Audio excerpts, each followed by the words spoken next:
రెండేళ్ళు ఏమన్నా అన్నానా?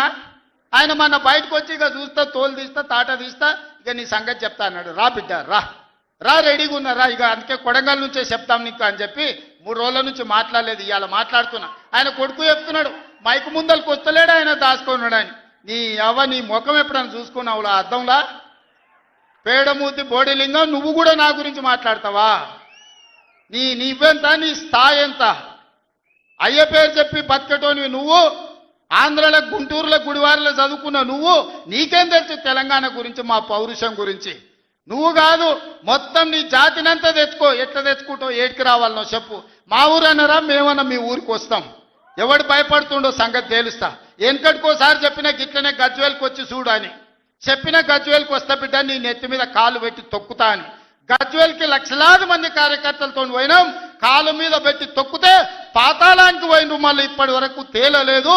ఇవాళ చెప్తున్న మీడియా మిత్రులారా రాసుకోండి, 2029 ఎన్నికల్లో 2/3 మెజారిటీ మన సీట్లు ఒకవేళ 119 ఉంటే 80కి పైగా సీట్లతోని 2029లో మా ప్రభుత్వం ఏర్పాటైంది. ఒకవేళ 153 సీట్లయితే 100 పైగా సీట్లతోని 2/3 మెజార్టీతోని తెలంగాణలో రెండోసారి కాంగ్రెస్ ప్రభుత్వాన్ని తెస్తాం. ఇది మా సవాల్. చంద్రశేఖరరావు గారు, తారక రామారావు గారు, హరీష్ రావు గారు, దయాకర్ రావు గారు, ఇట్లా చెప్పుకుంటూ పోతే వినోదరావు గారు, కుక్కట్పల్లి కృష్ణారావు గారు, రాసి పెట్టుకో. 2029లో 2/3 మెజార్టీతోని ఈ రాష్ట్రంలో కాంగ్రెస్ ప్రభుత్వాన్ని ఏర్పాటు చేస్తా. ఇదే నా సవాల్. శాతనైతే కాసుకో బిడ్డ. నీ రాజకీయం ఏందో నేను చూస్తా. నేను రాజకీయం చేసినంత కాలం ఈ కల్వకుంట చూసేటోళ్ళు కాలకుంట విషం లాంటి కేసీఆర్ కుటుంబాన్ని అధికారులకు రానివ్వను. ఇదే నా శపథం, ఇదే నా శపథం. కొడంగల్ బిడ్డగా ఈ గడ్డ మీద నుంచి నేను శపథం చేస్తున్నా. నేను రాజకీయాలలో ఉన్నంతసేపు రాబోయే ఎన్నికల్లో కేసీఆర్ కుటుంబానికి అధికారం అనేది కళ. బీఆర్ఎస్ పార్టీ, కేసీఆర్ చరిత్ర గతమే. మీ పార్టీకి మీకు భవిష్యత్తు లేదు. ఎవడైనా చర్చించుకుంటే పొద్దుపోయినప్పుడు మాట్లాడుకోవడానికి పనికొచ్చే చరిత్రనే తప్ప భవిష్యత్తు తెలంగాణ రాష్ట్రానికి నీ తరఫున ఒరిగేది ఏమీ లేదు. బీఆర్ఎస్ కేసీఆర్ గతమే, తెలంగాణ భవిష్యత్తు కాంగ్రెస్. మీ గత చరిత్రతోని ఈడ ఒరిగేదేం లేదు. వెనకటికేవడో అన్నాడంట, మా తాతలు నేతులు దాగినరు, మీరు వచ్చి మా మూతులు నాకండి అని. అట్లా ఉన్నది. నిన్ను అసెంబ్లీలో ఓడగొట్టినాం, పార్లమెంట్లో గుండు సున్ని ఇచ్చినాం, మన కంటోన్మెంట్లో బండకేసి కొట్టినాం, మొన్న జరిగిన జూబ్లీహిల్స్లో బోడబండలో బండ కింద వాతి పెట్టినాం. నిన్నగాక మొన్న జరిగిన సర్పంచులల్లా 12,726లో 8,335 సర్పంచులను గెలిపించుకున్నాం. సిగ్గు లేదు, ఇన్నిసార్లు ఓడగొట్టినా ఇంకా సిగ్గు లేకుండా బయటకు వచ్చి కింద పడ్డ పైకాలు నాదే అని వెనకటికి ఓడో అన్నాడట. ఇట్లాంటి ఊకదంపుడు ఉపన్యాసాలు, పొంకనాలు వెనకడికి ఓడో పొంకనాల పోషగాడు చెప్పినట. నాకున్నే 3 ఏళ్ళే కానీ 36 దొడ్లు ఉన్నాయని చెప్పినట. ఇవన్నీ కళ్ళు కాంపౌండ్లో చెప్పుకోవడానికి బాగుంటాయి, కాలక్షేపం చేయడానికి. కళ్ళు కాంపౌండ్ మాటలు మాట్లాడకండి తండ్రి కొడుకులు. ఇవన్నీ మేము చూసినాం. శాతనైతే రాండి, ఏందో చెప్పు, దాని ప్రకారం చేద్దాం. 29లో తేల్చుకుందాం ఇవాళ చెప్తున్నా. కాబట్టి ఇప్పటికైనా చంద్రశేఖరరావు గారు, మీ వయసుకు గౌరవిస్తాం, మీ అనుభవానికి గౌరవిస్తాం. ప్రతిపక్ష నాయకుడు నీకు హోదా ఉన్నది. శాసనసభ సమావేశాలు ఏర్పాటు చేసినాం. 29 నుంచి చర్చలు రాబోతున్నాయి. 29 నాడు నువ్వు అడిగి ఎన్ని రోజులు సభ జరుపుదామో, నువ్వు అడిగినన్ని రోజులు అసెంబ్లీ నడిపిస్తా. నువ్వు చెప్పిన అన్ని చర్చ పెడదాం, ముఖాముఖి చర్చ చేద్దాం. వెనకంగా మాట్లాడు వెనక్కి కూర్కుడు కాదు. నీళ్ల మీద మాట్లాడతామా, నియామకాల మీద మాట్లాడతామా, నిధుల మీద మాట్లాడతామా, తెలంగాణలో జరిగిన అభివృద్ధి మీద మాట్లాడతామా, రైతు భరోసా మీద మాట్లాడతామా, రైతు రుణమాఫీ మీద మాట్లాడతామా, లేకపోతే ఆడబిడ్డలకు ఇచ్చిన ఉచిత బస్సు మీద మాట్లాడతామా, లేకపోతే నువ్వు ఏం కోరుకుంటావో చెప్పు, షాదీ ముబారక్ మీద మాట్లాడతామా, కళ్యాణ లక్ష్మి మీద మాట్లాడతామా, ఇందిరమ్మ ఇండ్ల మీద మాట్లాడతామా? దేని మీద మాట్లాడతామో చెప్పు, నేను సిద్ధంగా ఉన్నా. చర్చిద్దాం, దేశానికి ఆదర్శంగా నిలబడదాం, సమస్యల మీద మాట్లాడదాం, ఎవరు ఏం చేసినరో చెప్పుకునే అవకాశం కల్పిస్తాం. రాండి, మీరు మొహం చాటేసి ఫామ్ హౌస్లో పడుకొని మీరు ఖాళీగా ఉన్నప్పుడు పార్టీ ఆఫీసులు వచ్చి 10 మంది చెంచాలను పెట్టుకొని ఆ 10 మంది చెంచగాళ్ళ ముందల నువ్వు పొంకనాలు కొట్టుడు కాదు. నిజమైన చర్చ అసెంబ్లీలో చేద్దాం. ప్రజల ఎన్నికలు ముగిసినాయి, అసెంబ్లీలో చర్చ చేయమని చెప్తారు. ఎవరు ఏం మాట్లాడతారో ప్రజలు వింటారు. విఘ్నులైన ప్రజలు తీర్మానం చేస్తారు. ఇలా సర్పంచులు అయిపోయినాయి, గ్రామ సభ పెట్టి సమస్యలు పరిష్కరించాల్సిన వాళ్ళు మళ్ళా సందు ఇల్లు తిరుగుతుందా అంటే ఏమన్నా అర్థం ఉందా? సర్పంచులారా మీరు చెప్పండి. ఇల్లు తిరిగిండ్రు, ప్రజల దగ్గరకు పోయిరు, ప్రతి తలుపు తట్టిండ్రు, ప్రతి గుండెకి చేరు, నమస్కారం పెట్టిరు, గెలిస్తే వాళ్ళు తీర్పిచ్చారు, మీరంతా సర్పంచులు అయ్యారు. గ్రామ సభ పెట్టి గ్రామ పంచాయతీలో మాట్లాడుకోవాలి, అంతేనా? వార్డు మెంబర్లు, ఉప సర్పంచ్, సర్పంచ్ కూర్చొని మాట్లాడుకొని ఏ సమస్యలున్నా పరిష్కరించుకుంటాం. అది ఇచ్చిపెట్టి మళ్ళీ ఎవడో పోరంబోకోడు ఇల్లు తిరుగుదాం రా అంటే పోతారా? ఇవాళ కేసీఆర్ కూడా గట్టిగా మాట్లాడుతున్నాడు. ఈడ మాట్లాడదాం రావంటే రంగారెడ్డి జిల్లాలోటి, పాలమూరులోటి, నల్గొండలోటి ఆయన మీటింగులు పెడతాడంట. నువ్వు మీటింగులు పెట్టకపోతే సంతలో పోయి బర్రెలను కాసుకో, మేము వద్దంటున్నామా? మాదేం పోయింది? నీకు పొద్దు పోకపోతే మా కల్వకుర్తి సంతల్లో, కొడంగల్ సంతల్లో, ఇట్లకెళ్ళ మా ఎడ్ల సంతలు బొచ్చడు ఉన్నాయి. మత్తల్లో కూడా లేదు. పెబ్బేర్లో పెద్ద సంత ఉన్నది, పసల సంత. పోయి ఆడ పసల కాడ పోయి బర్రెం కాసుకోపో, నేను వద్దంటున్నానా? నాదేం పోయింది? నీకు ఎట్లాగూ పని లేదు, ఖాళీగా ఉన్నావు పోయి ఆ పెబ్బేరు సంతలో బర్రెలు కాసుకోపో, బర్రెలు కొనుక్కోపో, నేను వద్దానన్నా? చర్చ చేయడానికి సభ ఉంది, అర్థవంతమైన చర్చలు చేద్దాం, తెలంగాణ ప్రజలకు వివరిద్దాం. అప్పుల మీద వివరిద్దామా, అభివృద్ధి మీద వివరిద్దామా, ఉద్యోగ నియామకాల మీద వివరిద్దామా, నీళ్ల మీద వివరిద్దామా, నువ్వు కట్టి కూలిన కాళేశ్వరం మీద మాట్లాడదామా, టెలిఫోన్ ట్యాపింగ్ మీద మాట్లాడదామా, సొంత బిడ్డనే ఇంటల్లుడు ఫోన్ ట్యాపింగ్ చేసినోడు ఇంతకంటే సిగ్గులేనోడు ఉంటాడా అని వాళ్ళు చెప్తారు. ఓ పక్కన నేను 1 కోటి మంది ఆడబిడ్డలకు చీర పెడతా, సారె పెడతా నేనంటే ఉన్నొక్క చెల్లెల్ని ఇంట్లోకెళ్ళి బయటకు వెళ్ళగొట్టిన వాడు ఆస్తిలో వాటా అయ్యేస్తుంది. గంత పనికిమాలినోడు, సొంత చెల్లెలకే చీర పెట్టలేనోడు, సొంత చెల్లెలకే పండుగ పూట బుక్కెడు బువ్వ పెట్టినోడు, వాడు కూడా ఒక మనిషా? కేసీఆర్ నువ్వు బయటికి రా అన్నారు మొదలు.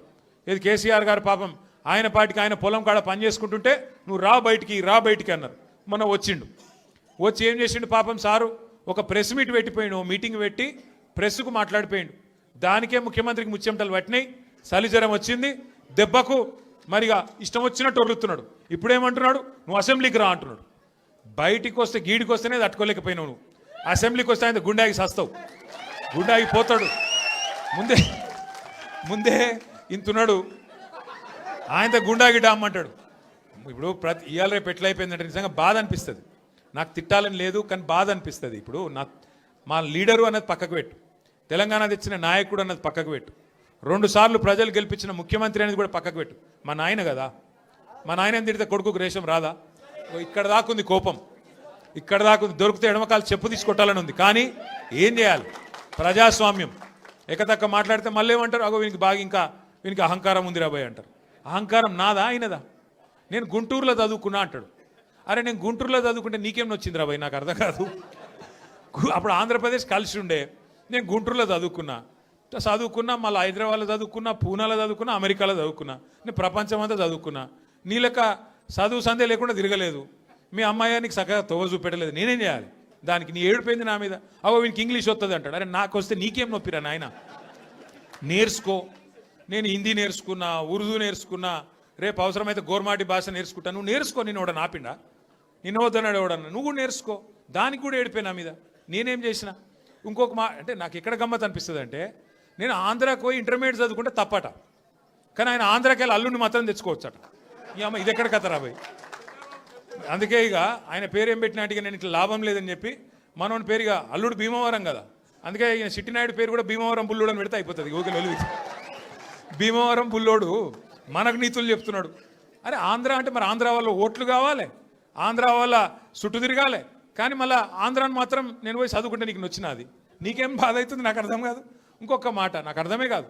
ఇప్పుడు ఇక్కడ ఉన్నారు, మీరు ఇంతమంది ఉన్నారు, చాలామంది పిల్లలు మన హైదరాబాద్కి వెళ్ళి, మన తెలుగు రాష్ట్రాలకు వెళ్ళి చాలామంది చదువు కోసమో ఉద్యోగం కోసమో వేరే దేశాలకు పోతారు. అమెరికా పోతారు, లండన్ పోతారు, ఆస్ట్రేలియా పోతారు, ఇంకొక ఆడికి పోతారు. ఆ దేశాలలో ఇళ్ళలో నౌకర్లు ఉండరు కదా, ఆ దేశాలలో ఏం చేయాలి? మనది మనమే పని చేసుకోవాలి, మన బట్టలు మనమే ఉతుక్కోవాలి, మన వంట మనమే వాడుకోవాలి, మన టాయిలెట్ మనమే క్లీన్ చేసుకోవాలి. ఈ పిచ్చోనికా ఏం తెలియదు, చదువుకున్న బాబాత్ అయితేనేమో తెలుస్తుండే. ఇక మాట్లాడతాడు ఏమంటాడు, వీడు ఇప్పటికీ అమెరికాలో బాత్రూమ్లు కడుగుతూనే అంటాడు నన్ను. అరే అమెరికాలో నా బాత్రూమ్ నేను కడుక్కున్నా, నీకేమో వచ్చిందిరా భయ్, నాకు అర్థం కాదు. అమెరికాలో ఎవరిది వాళ్ళు చూసుకుంటారు, పని చేసుకుంటే కూడా తప్పేనా? ఎవరి ఇళ్ళలో వాళ్ళు బాసాన్లు తోముకుంటే తప్ప, ఎవరి ఇళ్ళలో వాళ్ళు బట్టలు ఉతుకుంటే తప్ప? అంటే మరి మా ఆడపిల్లలు మీరు అందరు ఉన్నారు, ఇంటి పని అంతా మీరే చేస్తారు, మరి ఇంటి పని మొత్తం మీరు చేస్తే తప్ప అది? అట్లా మేము కూడా చదువుకున్నప్పుడు అమెరికాలో ఇంట్లో ఎవడుంటాడు మరి? ఎవరి పనాలు చేసుకోవాలి, ఎవరి గిన్నెలాలు దోముకోవాలి, ఎవరి బట్టలాలు ఉతుక్కోవాలి, ఎవరి టాయిలెటాలు క్లీన్ చేసుకోవాలి, తప్పేమున్నది అలా? దాన్ని పట్టుకొని టాయిలెట్లు క్లీన్ చేసేటోడు నీ లెక్క సంచులు మోయలే, నీ లెక్క దొంగ పనులు అయితే నేను చేయలే. ఇంకొక మాట ఏమంటాడు, నేనట మా అయ్య పేరు చెప్పుకొని బతుకుతున్నా అంట. అవు మా అయ్య గొప్పోడు, మా అయ్య తెలంగాణ తెచ్చిన మొగోడు మునగాడు, బరాబర్ చెప్పుకుంటా, తప్పేమున్నది? మా అయ్య పేరు నేను కాకపోతే ఎవడు చెప్పుకుంటాడు, నాకు అర్థం కాదు. మా అయ్య మొగోడు మునగాడు తెలంగాణ తెచ్చినోడు, బరాబర్ చెప్తా.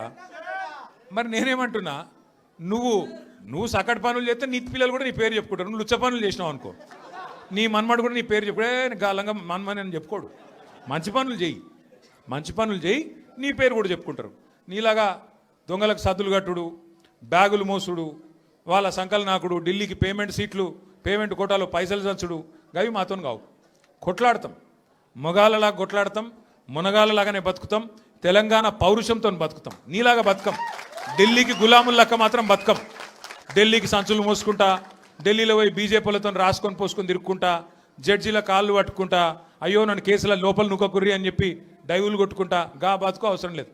బతికిన నాళ్ళు దర్జాగా బతుకుతాం, చచ్చినప్పుడు కూడా రాయలుగా చచ్చిపోతాం. అంతేగాని ఇట్లా చిల్లర పనులు చేయం. మీకు దయచేసి నేను ఒకటే కోరుతున్నా, ఆయన మళ్ళా అంటుండు కేసీఆర్ నట ముఖ్యమంత్రి కానియాడంట. నేను కూడా మీ అందరికి ఒకటే చెప్తున్నా, మీ అందరి దయ ఉంటే, మీ అందరి ఆశీర్వాదం ఉంటే ఖచ్చితంగా కేసీఆర్ సంగతి ఇడిచిపెట్టు, నిన్ను కొడంగల్లో కూడా మళ్ళీ గెలవనీయకుండా చేసే బాధ్యత మాది.